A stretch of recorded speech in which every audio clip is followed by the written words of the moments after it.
Hello everyone, स्वागत सत्कार और अभिनंदन आप सभी का एक बार फिर से उत्कर्ष नर्सिंग क्लासेस के इस ऑनलाइन प्लेटफॉर्म में एक जबरदस्त न्यूज के साथ अगेन हाजिर है आपके सामने। याद रखिएगा, राष्ट्रीय स्वास्थ्य मिशन झारखंड के तहत जिला स्वास्थ्य समिति रांची के द्वारा संविदा के आधार पे एएनएम स्टाफ नर्स की वैकेंसी है, लैब टेक्नीशियन की वैकेंसी है, काउंसलर, फार्मासिस्ट, इनकी सभी की वैकेंसी आई है भाई। ठीक है, हाँ, कहने का मतलब है जॉब वैकेंसियां आधारित है। उन्होंने नोटिफिकेशन एक जारी किया है जिसके अंतर्गत पूरा का पूरा इन्होंने विवरण दे दिया है। अब इस वीडियो के अंदर मैं पूरा आप सभी बच्चों को डिटेल से बताने वाला हूं, ठीक है, कि इसके अंतर्गत ये वैकेंसी है झारखंड से, झारखंड की वैकेंसी है भाई। क्लियर है, याद रखना है। अब पदों का विवरण देखते हैं इसके अंदर सीधा सा कि पदों का विवरण कैसे रहने वाला है। सबसे पहले अगर मैं पदों के विवरण की बात करूं तो देखो, सबसे पहले दे रखा है आरसीएच, जो रिप्रोडक्टिव चाइल्ड हेल्थ जो है पोजीशन है एएनएम के लिए। ठीक है, एएनएम की वैकेंसी है, एएनएम जो स्टाफ नर्स की वैकेंसी है इसके लिए। जैसे आरसीएच है, इसके लिए एसेंशियल क्वालिफिकेशन क्या मांगी है, 10+2। इसी के साथ एएनएम कोर्स कंप्लीट होना चाहिए रिकॉग्नाइज इंस्टीट्यूट से, गवर्नमेंट अप्रूव्ड आईएनसी से, और रजिस्टर अंडर झारखंड काउंसिल। बहुत बढ़िया, रजिस्ट्रेशन इसके अंदर झारखंड काउंसिल का मांगा है भाई। ठीक है, याद रखना। अनरिजर्व की 36 पोस्ट है, ईडब्ल्यूएस की 9 है, एसटी की 19, एससी की 8, टोटल 72 पोस्ट है।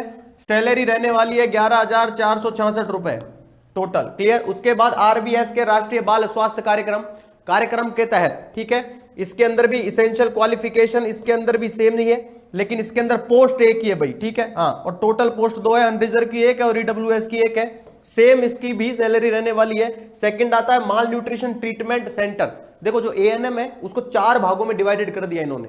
ठीक है, हाँ, 4 भागों की जो प्रोग्राम है इनके अंतर्गत डिवाइडेड कर दिया। आप जब फॉर्म फिल करेंगे तब आपको इन चारों में से किसी एक में फॉर्म फिल करना है, याद रखना। इसके अंदर भी सेम क्वालिफिकेशन बोला है कि बोले 10+2 होना चाहिए, एएनएम कंप्लीट होनी चाहिए, रिकॉग्नाइज इंस्टीट्यूट से होनी चाहिए, आईएनसी से रजिस्टर होनी चाहिए, साथ ही झारखंड काउंसिल का आपके पास रजिस्ट्रेशन होना चाहिए। इसके अंदर अनरिजर्व के अंदर 1 पोस्ट है और एसटी के अंदर 1 पोस्ट है। टोटल इसके अंदर भी 2 पोस्ट है। सेम इसका भी रहेगा। और national urban health mission NUHM, आप सभी को पता है एनयूएचएम है, वो एनआरएचएम के बाद आया था 1 मई 2013 को, सभी को पता है। तो उसके अंतर्गत भी इन्होंने 11 इसके अंदर, तो टोटल इसके अंदर 26 पोस्ट रहने वाली है। और इसकी जो सैलरी है वो 10,395 रुपए रहने वाली है भाई। ठीक है, ये याद रखना। इसके बाद अलग अलग लेवल पे अलग अलग पोस्ट का इन्होंने विवरण दिया है। जैसे आरसीएच है, एनएचएम, ये आयुष जो भारत फार्मासिस्ट जो होते हैं उनके लिए है। आरसीएच एनएचएम के अंदर इन्होंने देखना आयुर्वेदिक कंपाउंडर होना चाहिए, डिप्लोमा होना चाहिए आयुर्वेदिक फार्मेसी का, या यूनानी कंपाउंडर चलेगा, या होम्योपैथिक। कहने का मतलब है आयुर्वेदिक, यूनानी और होम्योपैथिक तीनों के इसके अंदर सर्टिफिकेट चलेंगे आपके। 2 पोस्ट है टोटल, इसके अंदर 10,000 रुपए आपके सैलरी रहने वाली है। उसके बाद आरसीएच जो एनएचएम है, ब्लॉक डाटा मैनेजर, उसके लिए भी इसेंशियल क्वालिफिकेशन वही ग्रेजुएशन वगैरह है, और इसके अंदर 2 साल का एक्सपीरियंस मांगा है। 4 इसके पास टोटल पोस्ट है, 15,000 इसकी सैलरी रहने वाली है भाई।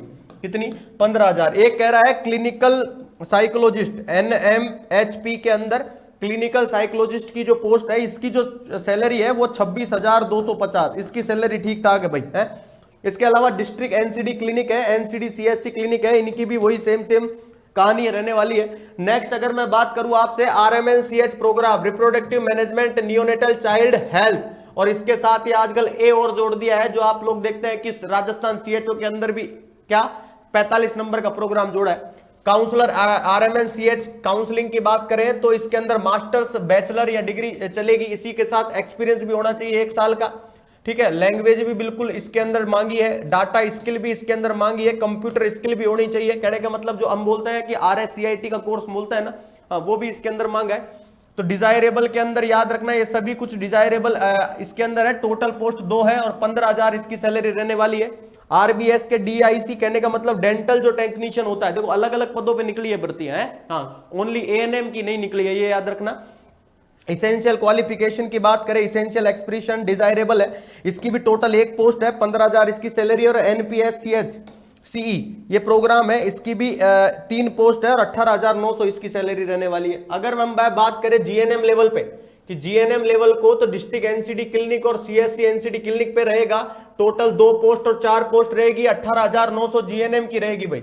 जीएनएम की जो सैलरी है वो 18,900 रुपए इसके अंदर रखी गई है। ये याद रखिएगा। नेशनल अर्बन हेल्थ मिशन जो लैब टेक्नीशियन होते हैं उनको एनयूएचएम, हाँ जो दोनों के बिल्कुल दोनों एनयूएचएम के अंडर ही दिया जाएगा। 6 पोस्ट इसमें, 4 इसमें, 10,900 कहने का मतलब 11,000 के समथिंग इसके अंदर सैलरी।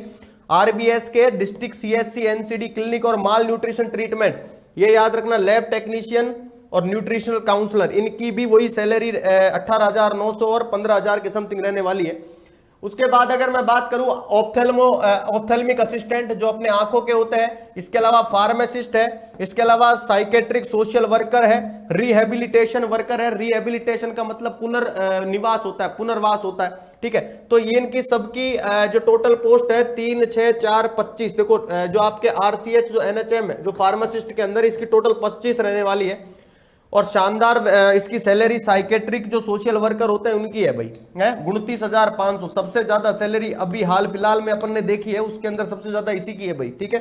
तो ये बात याद रखिएगा। अब हम बात करें, उसके बाद आता है आपका स्टाफ नर्स। स्टाफ नर्स के अंदर आरसीएच के अंदर भी बढ़ सकता है, एसएनसीयू के अंदर भी, एनबीएसयू नेशनल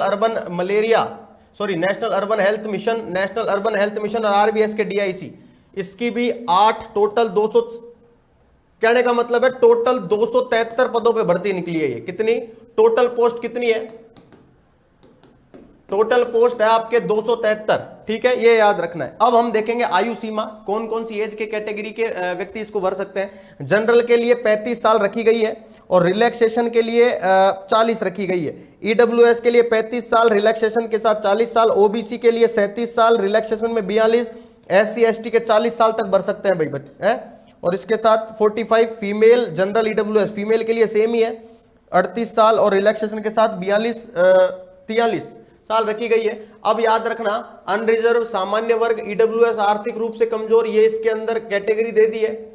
जो फिजिकल हैंडीकैप्ड होते हैं, शारीरिक रूप से विकलांग, उनको अलग से रिजर्वेशन है इसके अंदर, याद रखना। आयु की गणना 31 मार्च 2021 को संदर्भ में रख के की जाएगी भाई, ठीक है, ये याद रखना। 10वीं कक्षा का पास प्रमाण पत्र, अच्छा बहुत बढ़िया। यहाँ पे आपके जो डेट ऑफ बर्थ कैसे पता लगेगा, तो 10वीं की मार्कशीट में डेट ऑफ बर्थ आती है भाई, है, तो 10वीं की मार्कशीट को काउंट करेंगे इसके अंदर, याद रखना। ऑनलाइन आवेदन की प्रक्रिया ऑनलाइन से सबसे पहले, हाँ देखो आवेदन ऑनलाइन करना है। ये एक यहाँ पे एक लिंक दे रखा है, इस पे जाकर के आप ऑनलाइन कर सकते हैं। ऑनलाइन प्रक्रिया है वो 7 मार्च 2025 को शाम को 5 बजे से शुरू होने वाली है, ठीक है, हाँ शाम को 5 बजे से शुरू होगी। तो बिल्कुल ये तो चल रहे हैं अभी फॉर्म, ये याद रखना, ठीक है। आवेदन पत्र भरते समय आवेदक को पंजीकरण करना होगा, बहुत बढ़िया। लॉगिन आईडी पासवर्ड भी याद रखना है। कहने का मतलब जो आप लोग आजकल जो पहले तो आप क्या करते थे, ई मित्र पे गए और वो फॉर्म फिल कर देता था, आजकल नहीं होता। आजकल आपकी आईडी बनती है, लॉगिन लॉग आउट करके आप लोग देख सकते हैं क्या त्रुटि हो गई है, उसको आप ही सुधार सकते हैं। ये सब के सब सेम है भाई, ठीक है। सबमिट करना है डैशबोर्ड पर पूरा का पूरा, कहने का मतलब है आवेदक भरते समय ध्यान रखना है भाई, ठीक है। शुल्क का भुगतान भी ऑनलाइन होने वाला है। सामान्य ओबीसी और ईडब्ल्यूएस को 400 रुपए देना पड़ेगा और SC ST और महिलाएं उनको 300 रुपए शुल्क है इसका, ठीक है, ये याद रखना। शुल्क वही कटेगा भाई, ठीक है, जीएसटी के साथ। और आवेदन गेटवे एकत्रित भुगतान की प्रक्रिया पूरी की जा सकेगी, बहुत बढ़िया। क्रेडिट कार्ड इंटरनेट बैंकिंग का उपयोग करके भी आप लोग इसका पेमेंट कर सकते हैं भाई, ठीक है, ये याद रखना। प्रवेश पत्र और परीक्षा, आवेदन पत्र की अंतिम तिथि के बाद हम प्रवेश पत्र जारी करने और परीक्षा की तिथि की जानकारी के द्वारा आपको आवेदन करते समय प्रदान किए गए ईमेल आईडी पर सुरक्षित करेंगे। आप जब फॉर्म फिल करेंगे तो ईमेल आईडी देंगे, तो वहां पे आपको एग्जाम डेट आ जाएगी और आपका प्रवेश पत्र भी आ जाएगा भाई, ठीक है, तो ये याद रखना। तो इसीलिए कहते हैं कि आईडी और password log in log out करते हैं तो याद रखना चाहिए। संविदा की शर्तें, ठीक है, इसके अंदर वो क्लियरली मेंशन है सारी की सारी। संविदा के आधार पर चयनित को 1 माह के अग्रिम नोटिस और 1 माह का भुगतान बिना बताए समाप्त किया जा सकता है, बहुत बढ़िया। और आधार पर देखो आपको जब भी ये संविदा की जो जॉब है, अगर ये आपको टर्मिनेट मान लीजिए कि गवर्नमेंट टर्मिनेट करती है तो 1 महीने पहले आपको सूचित करेगी। और अगर नहीं करती है तो 1 महीने का भुगतान और देगी वो। क्लियर, ये भी इसके अंदर क्लियरली है कि 1 माह का मानदेय भुगतान बिना कारण बताते हुए संविदा को समाप्त किया जा सकता है। संविदा के आधार पर चयनित अभ्यर्थी राज्य सरकार द्वारा निर्धारित मानदेय का भुगतान किया जाएगा। इसके अतिरिक्त राज्य सरकार द्वारा प्रदत्त सेवकों को सुविधा भत्ता के अनुरूप कोई सुविधा, अच्छा आधार कोई भत्ता नहीं मिलेगा आपको, याद रखना। और इसको स्थायीकरण का दावा भविष्य में नहीं किया जाता है। कहने का सीधा सा मतलब है, ये सारी की सारी बातें आप सभी बच्चे याद रखिएगा। तो आप लोगों के लिए बढ़िया सी ये न्यूज आई थी, ठीक है, बढ़िया सी ये क्या थी, न्यूज थी। इसी के साथ आप सभी बच्चे याद रखिएगा, होली उत्कर्ष हंगामा ऑफर है वो 9 मार्च से 22 मार्च के बीच में रन कर रहा है। और उत्कर्ष ऐप के नर्सिंग एग्जाम के सभी ऑनलाइन जो कोर्सेज हैं और टेस्ट सीरीज पर है उन पर अप टू 90% तक का तो डिस्काउंट दिया जा रहा है, अप टू 100% तक का कैशबैक, और सभी पेड स्टूडेंट के लिए 10% का एक्स्ट्रा डिस्काउंट है अगर वो होली कूपन कोड यूज करते हैं।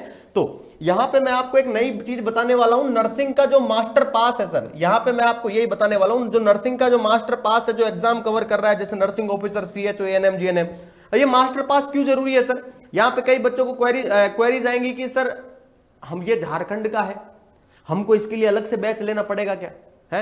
जैसे मान लीजिए कोई एम्स की एग्जाम दे रहा है, वो बच्चा कहेगा कि सर अब देखो एम्स का जो एग्जाम देगा ना बच्चा, ठीक है, वो CHO का भी देगा, हाँ या ना, वो DSSB का भी देगा, वो ESIC का भी देगा ना, वो RRB का भी देगा। वो बोलेगा सर हम अलग अलग बैच थोड़ी ना लेंगे भाई, है हाँ, अलग अलग बैच थोड़ी लेंगे। तो उसके लिए ये बेनिफिशियल है कि मास्टर पास ले लो सर, है, और पास के अंदर वो सारे के सारे कोर्स है जो आपके वो इंक्लूड हो जाते हैं। फिर आप जो मर्जी एग्जाम दीजिए, जो मर्जी आप बैच के अंदर एनरोल करके आप क्या लीजिए, हाँ, उसका सिलेबस लीजिए और आराम से पढ़ाई करके आपके सपने को साकार कीजिए। सर याद रखना, जो पास है वो 12 महीने की वैलिडिटी के साथ भी है, 18 महीने की वैलिडिटी के साथ भी है, और 24 महीने की वैलिडिटी के साथ भी है। इसके अलावा अगर मैं बात करूं, जैसे राजस्थान CHO का 3.0 कम्युनिटी स्टाफ नर्स बैच है, ये स्टैंडर्ड है। Rajasthan CHO community health officer live from Jodhpur classroom, ये भी इसके अंदर है। देखो अब मैं जो बताने वाला हूं वो अगर आपने पास ले लिया तो उसके अंदर सब कुछ आ जाता है, ठीक है, ये याद रखना। उसके बाद नॉर्सेट 800 डे टारगेट बैच, 100 दिन को टारगेट करके ये बनाया था, ये प्राइम और स्टैंडर्ड दोनों में अवेलेबल है। अब प्राइम के अंदर क्या होता है कि आपको घर पे बैठे हुए कोरियर के माध्यम से, डाक के माध्यम से, स्पीड पोस्ट के माध्यम से क्या दी जाती है, हाँ, जो बुक्स होती है वो प्रोवाइड कराई जाती है। स्टैंडर्ड में नहीं मिलती है बुक्स, ये याद रखना। नॉर्सेट 8 का MCQs बैच है जो कि लाइव फ्रॉम स्टूडियो है, ये भी प्राइम और स्टैंडर्ड दोनों में अवेलेबल है। राजस्थान स्टाफ नर्स, जी हाँ, संविदा पे जो स्टाफ नर्स की वैकेंसी है, और राजस्थान का जो CHO है MCQs batch live from studio, ये भी प्राइम और स्टैंडर्ड दोनों में अवेलेबल है। रामबाण 2.0, ये भी प्राइम और स्टैंडर्ड, और रामबाण 3.0 ये 1 साल की वैलिडिटी और 2 साल की वैलिडिटी के साथ अवेलेबल है। नॉर्सेट 8 का टारगेट बैच और नॉर्सेट 8 live from Jodhpur classroom, prime और स्टैंडर्ड दोनों में ही अवेलेबल होगा, याद रखिएगा। उसके बाद CRE नर्सिंग ऑफिसर की जो भी हाल ही में एग्जाम लगी है, ठीक है, जिसने अपने आप में धमाका किया है भाई, है, हाँ, इसी के साथ RRB नर्सिंग सुपरिटेंडेंट, इसकी एग्जाम का बड़ा वेट कर रहे हैं बच्चे, ठीक है, तो ये भी याद रखिएगा, प्राइम और स्टैंडर्ड दोनों में अवेलेबल होगा। UPSSC ANM, UPNHM CHO और BRCHO, इन कहने का मतलब है ऑल ओवरऑल को कवर कर लिया है भाई, है, हाँ, कि कोई बच्चा ऐसे नहीं कह सके कि सर हमारी जो स्टेट के एग्जाम है उसको कवर नहीं किया, ठीक है, ये याद रखिएगा। उसके साथ टेस्ट सीरीज है फॉर नर्सिंग एग्जाम के अंदर, जैसे टेस्ट सीरीज के पर भी वही कोर्सेज आपको डिस्काउंट मिल रहा है, जैसे 700 रुपए की है, राजस्थान CHO है, RRB नर्सिंग है। इसी के साथ जैसे नर्सिंग का जो मास्टर पास बताया था मैंने, वैसे टेस्ट सीरीज का भी मास्टर पास अवेलेबल है, ठीक है। इसके अंदर जैसे नॉर्सेट, DSSB, RRB nursing officer, CRE ESIC, भाई बच्चों की क्वेरीज आती है, बोले सर हमको ना थ्योरी हमारी क्लियर है लेकिन हमको सिर्फ टेस्ट सीरीज चाहिए। अब टेस्ट सीरीज अलग अलग ना लेनी पड़े, उसका भी कोई तोड़ बता दो, तो बोले बेटा मास्टर पास, टेस्ट सीरीज का मास्टर पास ले लीजिए। उसके अंदर जितनी भी, जैसे आप लोगों ने मान लीजिए 6 महीने की वैलिडिटी के साथ ली, तो 6 महीने में जितनी सारी एग्जाम की टेस्ट सीरीज आएंगी वो सारी की सारी उसमें ऐड होती जाएगी। आप अपना सेल्फ इवैल्यूएशन करते रहिए भाई। 12 महीने की आएगी तो 12 महीने के साथ आप करते रहिए, ठीक है। नेक्स्ट अगर मैं बात करूं आपसे, तो उत्कर्ष के जो बुकशाला होती है, ठीक है, हाँ, बहुत बच्चे कहते हैं सर हमको तो थ्योरी भी नहीं चाहिए, हमको तो टेक्स्ट भी, हमको तो बुक दे दो बस उत्कर्ष की। तो सीधी सी बात है, बुकशाला जो है उस पे भी अप टू 90% तक का डिस्काउंट है सर, बुक्स पर भी, ठीक है। हाँ, जो तरह तरह की जो बुक है, RRB है, नॉर्सेट है, CHO है, ठीक है, कंप्यूटर की, आप भाई अभी आप हाल ही में आपको पता है कि CHO के अंदर नॉन नर्सिंग का पोर्शन जोड़ दिया है, तो GK, कंप्यूटर, जनरल साइंस, इन सभी की बुक्स अवेलेबल है आप सभी बच्चों के लिए, ठीक है। लेकिन ये 9 मार्च से लेकर के 22 मार्च तक, कहने का मतलब 9 मार्च को तो भूल जाइए क्योंकि वो तो चली गई है। आपको याद रखना है, बोले 22 मार्च तक ही मिलने वाली है भाई। क्लियर है? तो जिन भी बच्चों को लेना है फटाफट से एनरोल कर लीजिएगा और अपने सपने को साकार कर लीजिए, क्योंकि 2025 में आर या पार की लड़ाई लड़नी है आप सभी बच्चों को। क्लियर है? चलिए, तो thank you so much and again आप सभी बच्चों का बहुत बहुत धन्यवाद इस सेशन को इतना खूबसूरत बनाने के लिए। Thank you again, thank you so much, thank you.